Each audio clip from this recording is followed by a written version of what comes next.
যতই সামনে আগাচ্ছি ততই ঠান্ডার পরিমাণ বাড়তেছে। আমি আসলে শীতের প্রোটেকশন নিছি, কিন্তু মনে হয়েছিল যে শীতটা অনেক কম হবে, কিন্তু এই ময়মনসিংহ রোডে আসার পরে আমার কাছে মনে হচ্ছে যে হাড় কাঁপানো একটা শীত। অলরেডি এই গ্লোভসে একেবারেই শীত মানাচ্ছে না, যদিও এটা হায়ার গ্লোভস না, শুধুমাত্র কমফোর্টের জন্য পড়ছি। তবে আমার মনে হয় সেফটিটা ফার্স্ট। সবগুলো বাইক আমরা ধারাবাহিকভাবে রাইড করতেছি, খুব ভালোই লাগতেছে, কারণ ময়মনসিংহ হাইওয়েটা একেবারে খালি। আমাদের বাইকগুলো ছাড়া আসলে বাইরের কোনো বাইক নাই। সো বাইক মানেই হচ্ছে আমাদের গ্রুপ ট্যুর।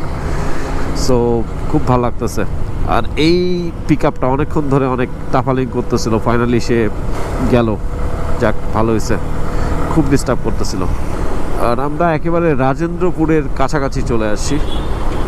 রাজেন্দ্রপুর হয়ে যাওয়া যাবে হচ্ছে কাপাসিয়া, বাট আমি বুঝতেছি না যে কাপাসিয়ার মধ্যে, কাপাসিয়াও কিন্তু গাজীপুরের মধ্যে পড়ছে। সো আমি ভাবছিলাম যে কাছাকাছি হবে, এখন দেখতেছি আমি যে রুটে যাইতে চাই এখন সেই রুটেই আমরা আসলে ট্যুরের জন্য যাচ্ছি।